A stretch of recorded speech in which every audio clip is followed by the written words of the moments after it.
Hi, welcome to our webinar today, Clean Water, Clear Future, a focus on water stewardship in the beverage industry.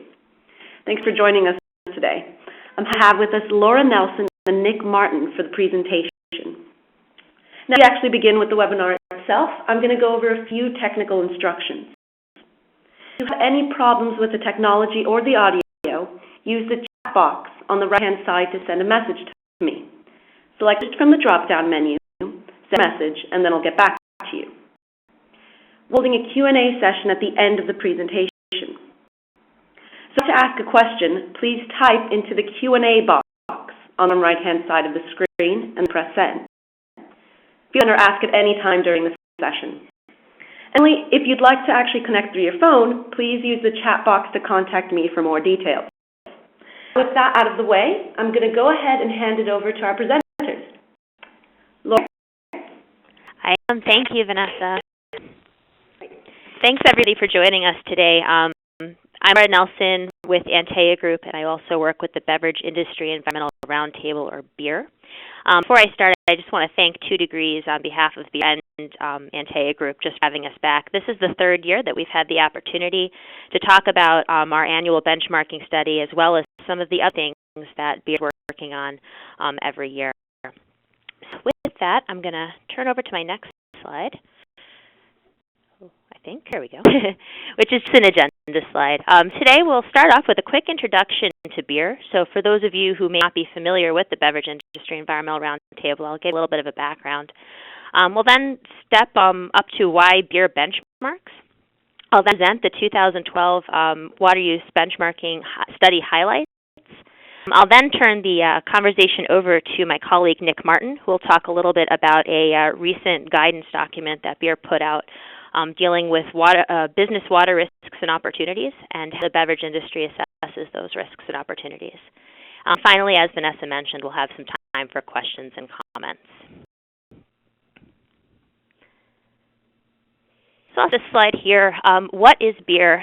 BIER, the Beverage Industry Environmental Roundtable, is a technical coalition of 18 leading global beverage companies working together to advance environmental sustainability within the beverage sector. So as you can see, these are the icons, all of the beverage industry leaders who are involved in BIER. The group is facilitated by my company, Antea Group.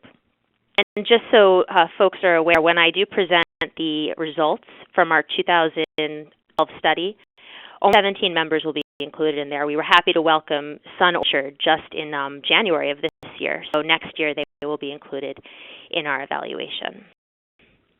Before I move to the next slide, there are really 2 main focus areas at the moment that BIER does research and has conversations about. There's water stewardship as well as energy and climate. So those are right now 2 main categories that BIER works with, but we hope to continue to branch out into other areas as well, such as packaging, recycling, etc.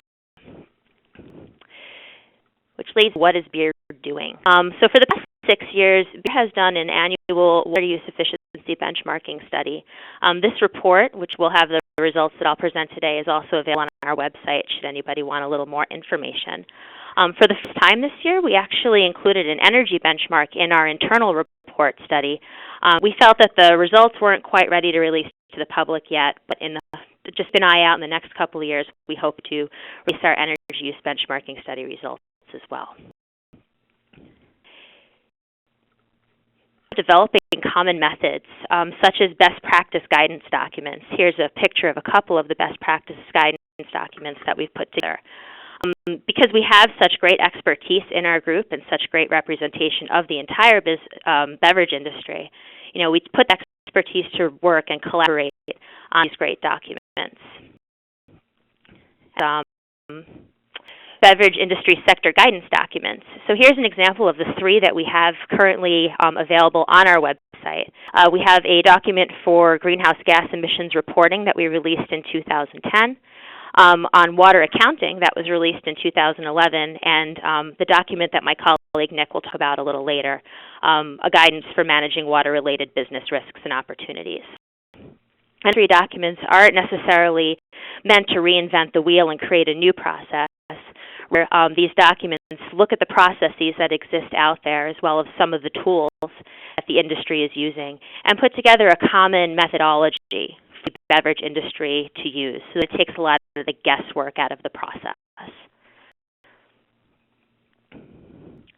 We also began working on some industry white papers. For example, in January 2012, we released this paper on beverage industry impacts on biodiversity, which was created in accordance with the Nature Conservancy. So we have to continue to release documents like this in the future as well. And BIER is informing policy. Because we have a unique situation where there's 18 leading global companies in the beverage industry that collaborate, we can speak as one voice often to inquiries from non-governmental organizations, trade associations, and even governmental organizations who will approach BIER and ask for the beverage industry insight in new policies, new procedures, maybe if CDP, or excuse me, the Carbon Disclosure Project, or CDP, has a new and use of reporting that they'd like to put out there. A lot of times they'll approach BIER directly and ask for, a collaborative insight into some of these new documents. So the 2012 benchmarking study, as I mentioned before, was the 6th year that we conducted this annual study. Over 1,600 facilities participated in this study. And when we do the study, we ask each company to provide 3 years of data. So for 2012, we looked at 09, 10, and 11. And we asked them to provide us with at least total water use at the facility level and total production at the facility level. We use those two metrics to put together a water use ratio, which is 1 liter of product used to produce, a liter of water used to produce 1 liter of product. So what we do for our analyses and what we have in our report that I'll be presenting today represents a fixed data set. So these are 1,481 facilities that provided data for all 3 years of the study. So this way we won't have any bias if, for example, 2011 had facilities reporting than 2010. We break down the study into 4 facility types. So we look at metrics for bottling facilities, which encompasses about 10 different beverage types. So these are facilities that may not necessarily produce concentrate. Rather, they'll take those materials, mix them with water or carbonate them, and bottle them on site. This is your carbonated soft drink facilities, non-carbonated beverage, beer, and low-proof distilled spirits, all at bottling level.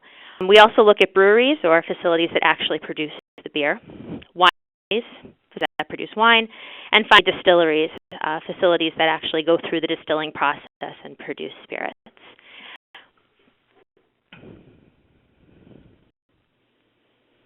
A slide to explain a little bit about why BIER benchmarks. In 2000, or I guess when BIER first was instituted, and 2010, revised the 6 principles of world-class water stewardship in the beverage industry. And basically, the members came together and identified these 6 principles, what leaders might want to do if they want to be good water stewards. Benchmarking supports Principle 2, continuous improvement of water efficiency is fundamental to operational excellence. Every year we benchmark so we can continue to look for, how we're performing, what trends can we see, what are some of the best practices that we may be able to pull from some of those trends, and really just get an understanding of how the industry is performing as a whole.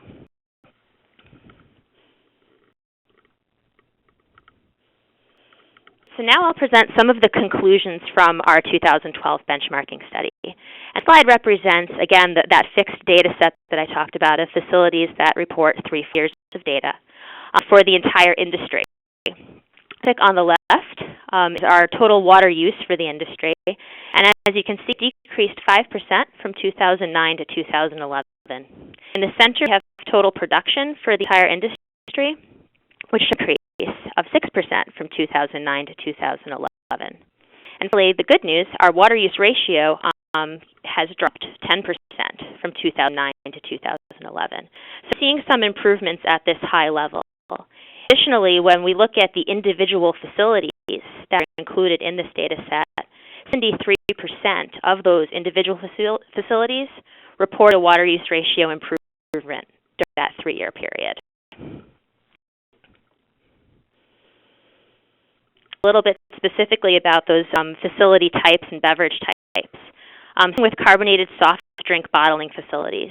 And if you look at the left-hand side of the slide, and you'll see this on each of the subsequent slides, I have a graphic here to show you what the water use boundaries are of this study. So we don't really look at upstream processes like concentrate production, agriculture, and we don't really include water that's used for distribution. Rather, we look at the water that's used within the four walls of the facility.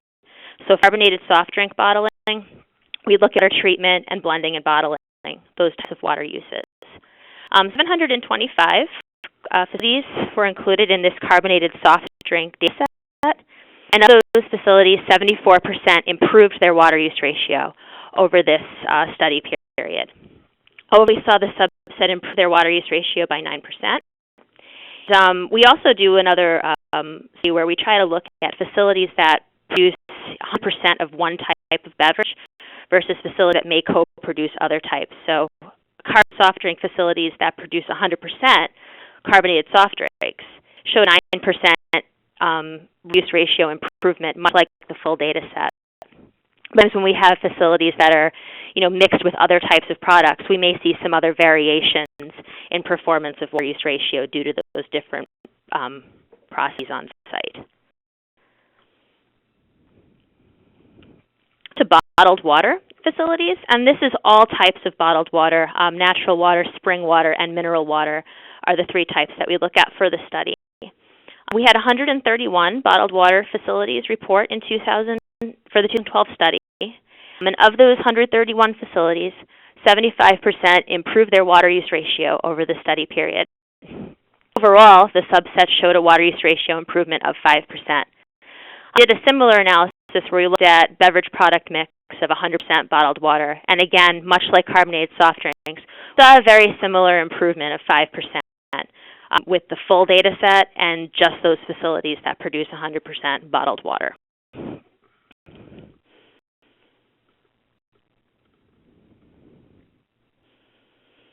Okay, move on to breweries. And for the public release, we looked at breweries that only produce beer. So these are breweries that have 100% beer production. They don't also bottle carbonated soft drinks, bottled water, etc.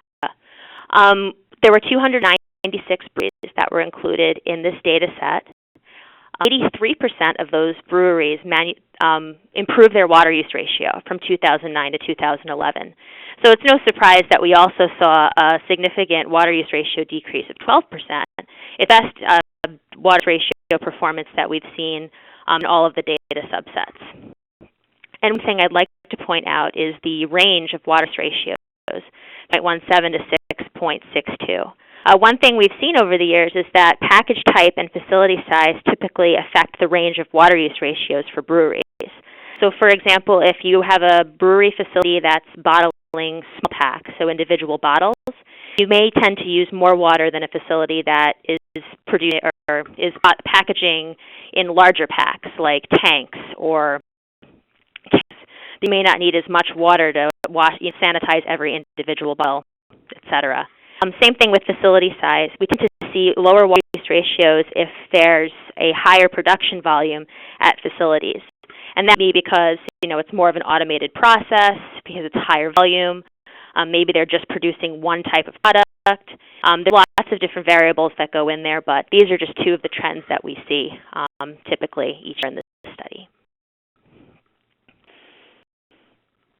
On to distilleries. We had 80 distilleries that provided information for the 2012 study. Of these facilities, 54% showed an improvement in water use ratio. We saw the subset improve their water use ratio by 10%. And again, I'd like to draw your attention to the range here, 7.87 to 126. Distilleries are very unique in that we see cooling water as a major driver for this data set. And each year our BIER members collaborate and try to figure out the best way to account for cooling water in total water use while keeping it an even playing field. There's different types of cooling water processes.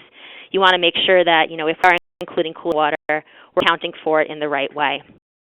And that's one reason why we see this range. This data set includes facilities that could include their cooling water, as well as facilities that do not yet have the ability to record their total cooling water used.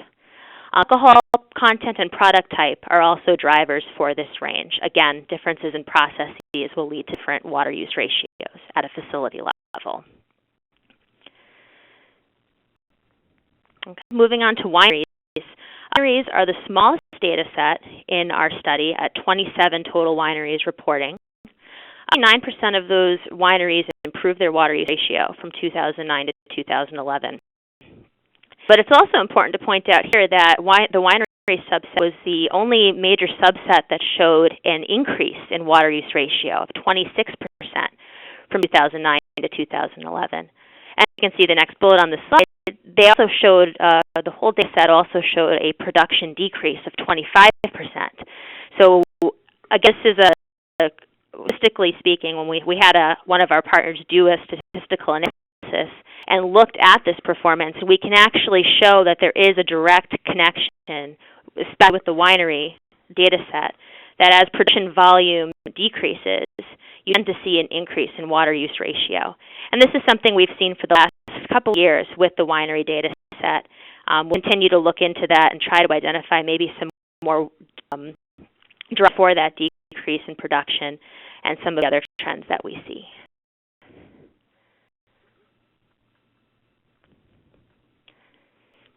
Finally, in the last couple of years, we've also included a water scarcity study in our benchmarking report.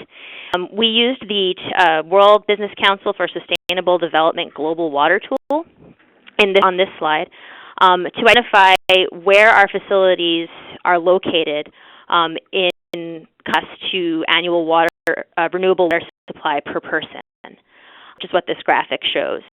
And finally, we also wanted to see how many of those individual facilities are reporting a water use ratio improvement, depending on where they're located, as far as the Global Water Tool scarcity regions. 80% of our facilities were able to provide or have data available in this Global Water Tool. And 28% of the production volume of the entire industry that reported is located in these areas of extreme scarcity, so the red and orange areas on that graphic. It's important to point out that in each water scarcity category, the majority of facilities show that they are improving water use ratio.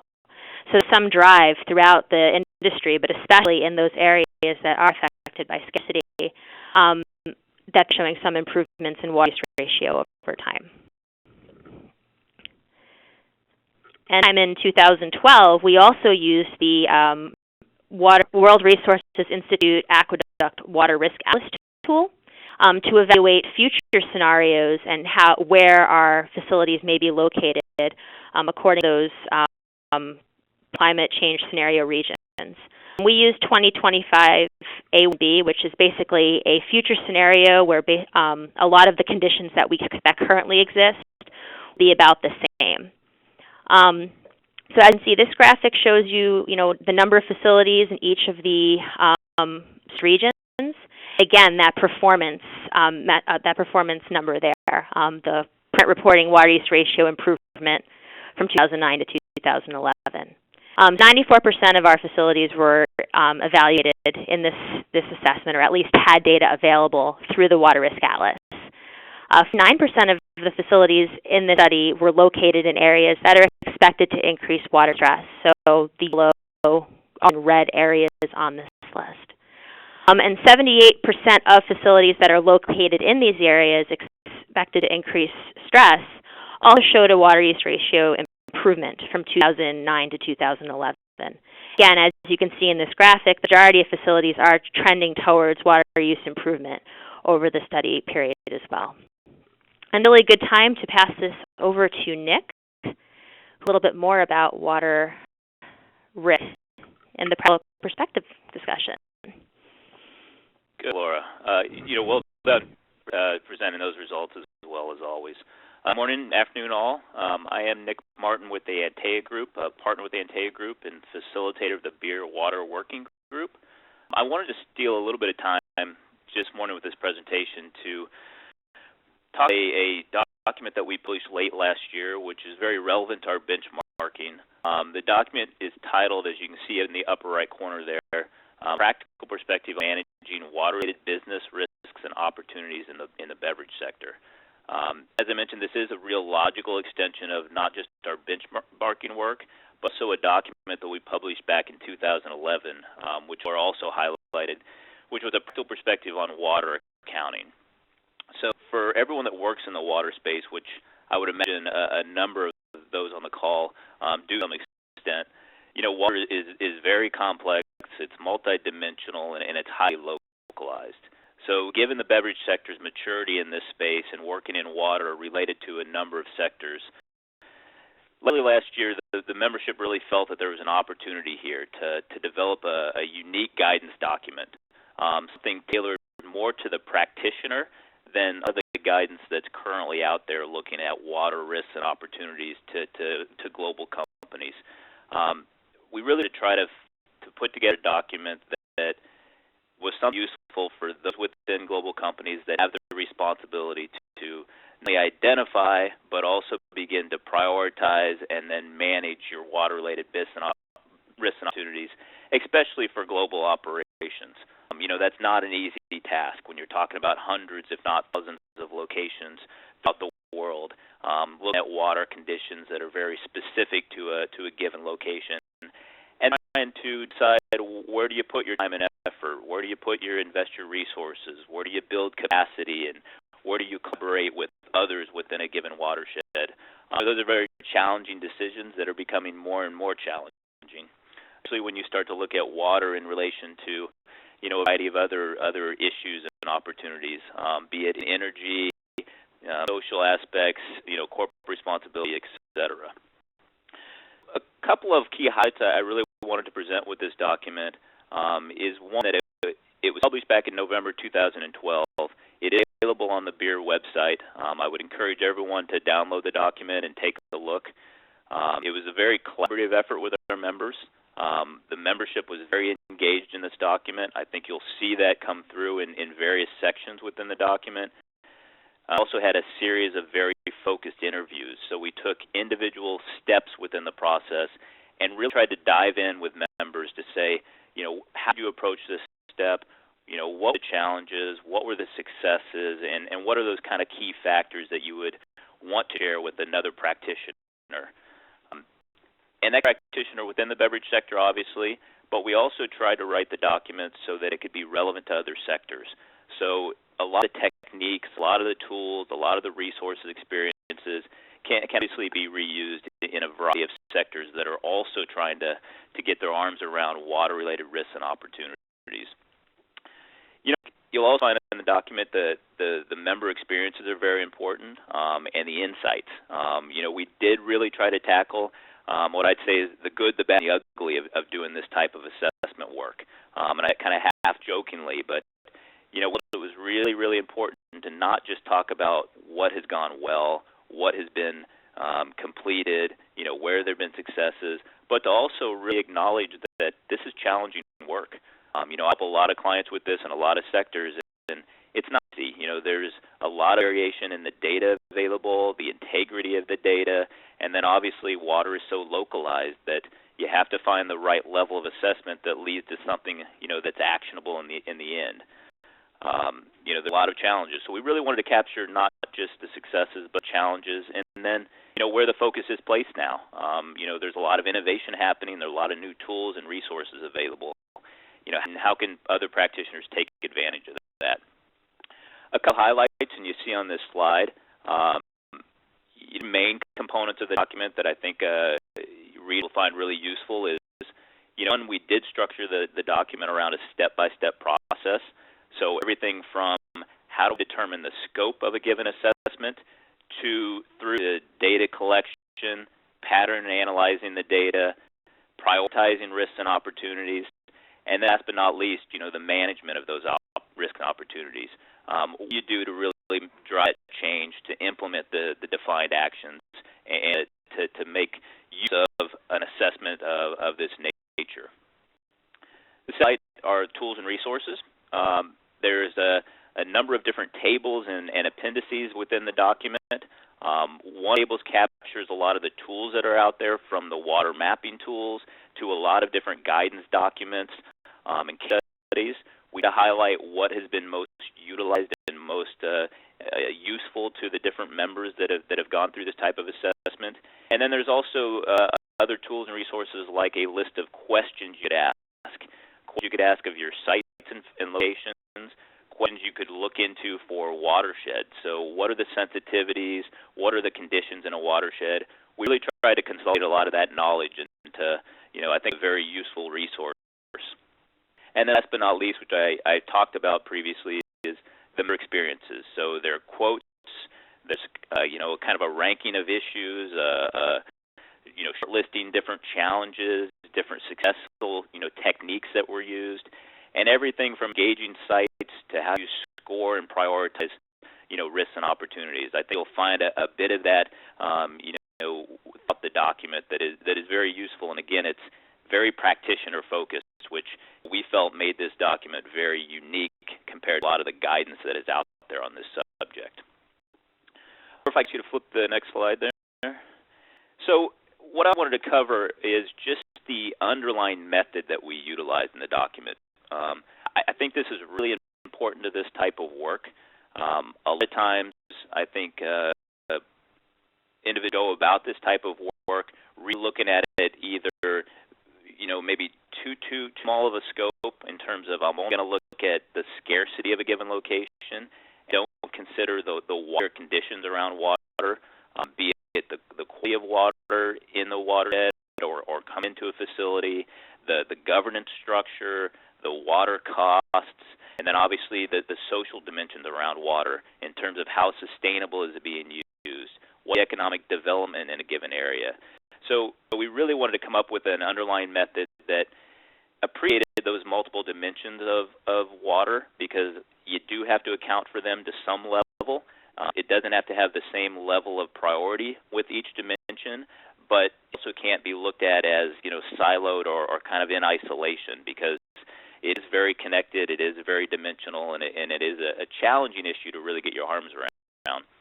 But at the same time, we also wanted to put together a method that was overly prescriptive and could be highly scalable. So scalable to the company wanting to implement and the resource availability of personnel as well as monetary resources. But the scalability of, what level of granularity are you really trying to achieve? So you can assessment from a very high level desktop global screen all down to a hydrogeological site level assessment. We tried to find a method that really could be scaled for both of those extremes, and that could be replicated and then enhanced over time as well. Behind the method, it's captured a bit in the graphic there. I apologize if that's slightly fuzzy, but it is captured within the document as well. The big method really focused around three elements that define a given risk or opportunity. So there has to be an operation. So either a manufacturing facility, a bottling facility, a distillery, a supplier. There has to be some type of a location you're looking at. You have, the watershed characteristics. It's not enough to just look at your four-wall your facility. It's looked at in the broad context of the watershed. So what are the conditions in that watershed where that facility is located or that activity takes place if it's maybe an agricultural supplier. And then the piece is obviously there has to be an activity. So there has to be water usage, there has to be water treatment, discharge, there has to be some kind of a positive, impact, doing some type of stream cleanup, doing aquifer recharge, etc. There has to be some type of interaction with the water resources in that location, then result in either a risk potentially or some type of a positive impact and positive opportunity. So simple examples here. You have a bottling facility that's located in a watershed with capacity constraints, so the infrastructure capacity or just the water balance of the watershed, and you have a facility that's doing aquifer recharge. That could potentially have a positive impact on the watershed, so that increases the water supplies. For a second example there, where you're in the same conditions, but you're using groundwater, withdrawing groundwater, or the community is using groundwater at an unsustainable rate, and that's obviously going to result in a lack of adequate supply, either medium or longer term. So that's the concept behind it. I think it works really well, again, for the scalability of this type of exercise, while not being overly prescriptive either. And the other thing I would highlight is obviously, action. Any type of a water risk and opportunity assessment is it's going to result in something that is actionable. So something that allows for dry good decisions, allows for prioritization of where to invest time and resources, and then last but not least, allows you to justify investments. So you know enough about a given risk or opportunity to really justify investment and to feel comfortable that you're going to have a positive impact. And in a lot of cases, and the desire is that it's a shared value. It's, it helps the company, but it also helps the community, and it's kind of a win-win situation. Only that's what you're trying to accomplish, because that's true sustainability. That's long-term sustainability of the resources in a given area. And that we've really tried to accomplish with this document. And you see it highlighted in the bottom corner. It is available on our website. I'd encourage you to download it. I encourage you to ask questions of our team here, as well as, we can engage with the full membership and the working group within BIER as well. It's a very valuable document to work on. There was a lot of really active engagement, and I think it's a very unique perspective on doing this type of assessment. Since pushing the document, I would also highlight that our working group continues to transition into other ways we can try to add value in the water space. We're looking at a number of different issues. Agricultural suppliers and how you engage with suppliers on risks and opportunities around water is a key focus area. We're looking at context-based, so how do you put metrics, performance, et cetera, into more context, similar to what Laura had presented there at the end of the benchmarking. So looking at water stress, water scarcity, putting metrics in context. And definitely we're also looking at the true cost of water, becoming increasingly important for a lot of reasons, from the management of water location to companies' ability to invest and to prioritize water compared to other issues that have to be managed. And water cost and the true cost of water plays a major role in that, as well as broader applications around payments for ecosystem services and looking at kind of a watershed perspective to the true cost. So those activities are ongoing this year and a key part of our 2013 work plan.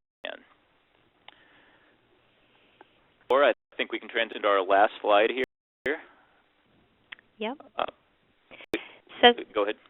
I was going to say, and maybe you're probably going to say the same thing too, we thank everybody for your attention today, and if you do have any questions about BIER, about any of the studies that we've talked about today, or just anything we've talked about in general, here's our contact information for both myself and for Nick. And you can also find out more information about BIER at the BIER website down below, or just send an email to info@BIER Roundtable, and we can answer questions that way as well. Thank you. Thank you, Laura and Nick, for the presentation. So now we'll begin our Q&A session here. I know we have a few questions in, but before that, just a quick instruction. For anybody else that would like to ask any questions, please put your questions into the Q&A box. So now I'll ask the first question on here. Paul Owen asks, so number of bottled water plants or CSD plants, what percentage are only CSD or bottled water? I think this was during your section of the presentation, Laura. It's a great question, Paul. I think I'm sorry. No, it's a good question. The majority, I want to say 75% of the CSD plants are 100% CSD. Bottled water, I think it's about the same. I think it's a majority, which is understandable then why we see that trend of, both 100% bottled water and carbonated soft drinks and, mixed carbonated soft drinks and bottled water having a very similar water use ratio performance. Thank you for that. And our next question. Could you recommend some elements of your approaches to save water in the beverage industry for households? Question. Well, I'm just trying to think, a lot of times when we discuss some of the, things that facilities and individuals are doing at their facilities, and a lot of conversations that we had, as Nick mentioned, during the interview process of the risk assessment document. I think that there are some that can be scaled down from an industrial level to more of a household level. Just for example, understanding how much water you're using. Maybe not a full benchmark, but look at your water bills. Understand, okay, in this month I'm using more water. What are some reasons why I might be using more water, and how can I cut back a bit? Regular maintenance, too, is another thing that, a lot of facilities will often save water just by going around and checking, faucets and hoses and making sure that things are properly adjusted. That's something that can be done at a household level as well. Even water collection, for landscaping, that's another thing that you can do that a lot of industry facilities are starting to do now is collecting rainwater and non-toxic wastewater for landscaping on the property. I think that can be done at a household level too. Do you have any other thoughts on that? No, that one is what I was going to add as well. I think that's something that's been very popular, and it's been something promoted by a lot of our membership. So reusing a lot of the barrels to donate them to communities, to have rain barrel workshops, and then obviously, you can apply that in households to either set up rain barrels or some other type of rainwater harvesting. And to your point, Laura, I think just, tracking your water usage. So, I can look at my monthly utility bill and just see how it compares to last year, and that's a good indication of, why did I use so much more water? Was the temperature so much hotter and had to water something outside, and could I, use rainwater instead to help, decrease that water usage? But I think it's just a great appreciation. The challenge we have in the U.S. is the cost is so low still in a lot of locations. Much lower than you pay for a cell phone or for, your internet, et cetera, that I don't think people appreciate, saving water as closely as, a lot of other locations in the world. But that's changing. Thanks for that answer. A little bit of a detour from the main, company side, but it's always good to look into the household as well. Our next question is, do you plan on expanding your analysis into the supply chain? Question. And Nick, I might defer to you, but my understanding is I think eventually we would like to be able to do that, but it's an understanding of what the boundaries will be and how to control moving into the supply chain, because there are just so many aspects of consideration. But I'll turn that over to you, Nick. They are, and it's definitely a focus of most of our membership. Partly driven by a lot of the reporting requirements. So if you look at CDP water disclosure, if you look at Dow Jones, et cetera, there are more and more questions about supply chain. So members are very active engaging their suppliers. The challenge from a water perspective is that, everything from a large conglomerate that supplies to working direct with the small farmer. And integrity of data, the collection, the methods, et cetera. And we've captured some of that in that document I talked about. That all breeds even more complexity. It's one thing you own and operate and manage data collection of your own sites. It's another when you start engaging with hundreds and thousands of growers throughout the world. But recognize the importance, and like I mentioned, that's one of our focus areas here is agricultural suppliers and water. Mm-hmm. It's a great opportunity there just to save a lot of water. It's a huge component of a water footprint if you look at, various footprint studies. Okay, thank you for that. As a quick side note, we have a comment from one of our attendees here on our last question. On this point, he says, many of our industry initiatives involve non-capital solutions, so the same can be applied at home. Like toilets and faucets, tuned irrigation systems. I think this is from you, AB InBev. So just a few comments on that in households. It's always nice to hear from our attendees as well. So our next question here is, just bear with me a moment. Is there still a lot more that soft drink companies can do in reducing their water footprints? That's a good question. And it really also depends on an individual basis. I think that there are things that people are doing. I think that you can always go farther. Once you've achieved one goal, there's always another goal and another goal that's going to follow. And I think that applies to everybody, whether it's the beverage industry or any really, always another step you can do to get closer and closer to sustainability. I would add to that. I mean, if you look at the benchmarking trends, as Laura discussed, I mean, the trend has continued to go downwards in a positive direction. I think the challenge is that you get to a point where you start having, different offsets. So if you drive, your water use ratio to a certain extent, you may start increasing energy usage potentially because you have to move water and heat, cool, et cetera, reuse water, plus the treatment techniques, et cetera. So these companies are starting to make very, very sophisticated decisions around offsets. So it's really about your overall footprint, not just thinking about your water footprint, and they're really trying to look at it more holistically. But there's a great opportunity, and there's obviously opportunities with global companies and working with individual suppliers and/or working collaboratively with a lot of different organizations that are out there. Thanks for that response. I'm going to go ahead and ask about a few more questions. So if you have any more questions, attendees, we're cutting close on time, so I'm just going to go ahead and move ahead. So what were the biggest changes that you've seen since you've launched this benchmarking survey? I think the continuous trends of performance. I mean, we've seen a lot of downward trends, but we're starting to see greater, improvements over time. So maybe where we might have seen like a dollar improvement, like a 4% improvement, we might start seeing greater improvement. And there's a couple of things that go into that. We've also significantly increased our participation from when we first started. So it may just be because we have more facilities. It may because water, like Nick has mentioned, is becoming more and more of a concern and something that people are focusing on, especially in the beverage industry, where if you don't have water, you don't have a product. I think it's just, seeing those performance trends. And really just another kind of interesting thing that I've seen is the level of data that's available at facilities as well. When people are able to report, more and more details that they're tracking. So they're tracking their wastewater treatment. They're tracking, maybe the types of water treatment that they're using, how much product is placed to refillable containers, those types of things. They're giving us a lot more information that hopefully we'll be able to use to, continue to put out newer trends and start looking more about the meaning behind the numbers than just the numbers.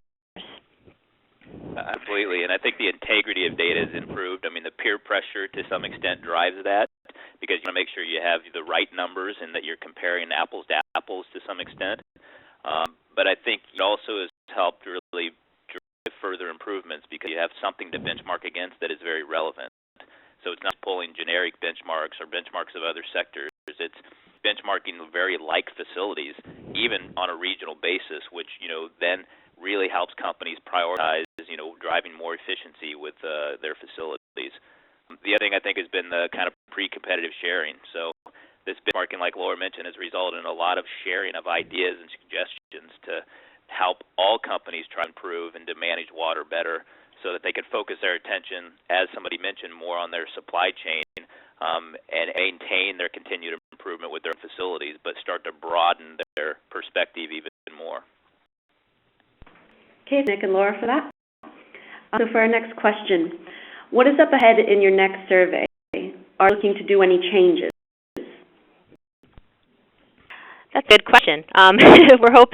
We'll have our meeting probably in a couple months to really go through it. But the idea, I think, is to start looking into more details like beverage product type and how it may affect water use ratio, revisiting cooling water and adding a little bit more details into types of cooling water and really understanding how to include that into total water use. I plan on talking to Nick this week because I know he's been talking to some of our water working group folks just about how to build more context-based metrics in. And that's always a tricky thing, too. I think every time we try to expand the study, we also need to make sure that we're asking for data that's actually there. Some companies may have that data readily available. Other companies, if they have 500 facilities all the way around the world, you may not have the same level of reporting. I know another thing, too, that we are hoping to continue with our study is a juice industry benchmark, something that we just started last year. We have participation now from 4 companies that use juice. We've also been working with the the International Juice Bottlers Association trying to get some information from their members so that we may be able to publish a juice benchmark in the near future. And finally, our energy benchmarking. Really, that's going to probably be our biggest change this year, is trying to, again, align all of our members that they are reporting energy the same way. And this way we would be able to put together a published document that we can share regarding energy performance. And so I think this will be our last question for the day. While efficiency is important, so is quality. Have you touched on quality issues, or do you plan on expanding your study to cover this? I think, again, that's something that will come into play in the future, probably using some of the tools that Nick described. At your water working group meeting, has there been any discussion of that as one of the context-based directions? Absolutely. I think quality is a major issue. It's just the incoming quality of water and the increased treatment needs. We have energy implications, cost implications, et cetera, and obviously the discharge as well, and making sure that it doesn't further complicate any quality issues in a given watershed. The real challenge there is, as a lot of people on the call probably know, is the availability around quality. So it's getting better. There are a lot of really good initiatives out there to try to capture water quality data, but it's very hit and miss depending upon the location you're in and the characteristics of the watershed and what you determine to be a capacity of a given watershed and where it stands. So there's interest. It's obviously part of working with the agricultural supply chain as well. It's a major element of that type of engagement. It's a real challenging one to try to benchmark, but then also try to collect global data. Well, thank you very much, Laura and Nick, for answering our questions here. I think we're going to have to go ahead and close up shop for the day. So with that in mind, I'd like to thank all of our attendees for participating today, for your questions, comments, and ideas. And a big thanks to you, Laura and Nick, for your presentation today. It was really informative, and I'm really happy to have had you present and answer all the questions that we've had. For our attendees out there, the audio recording and relevant info will be posted shortly on the Water Risk and Strategy group on the 2 Degrees site. You're receiving an email with the relevant link, so keep an eye out for that. So finally, with that, I'd like to say thanks to everyone and have a great day.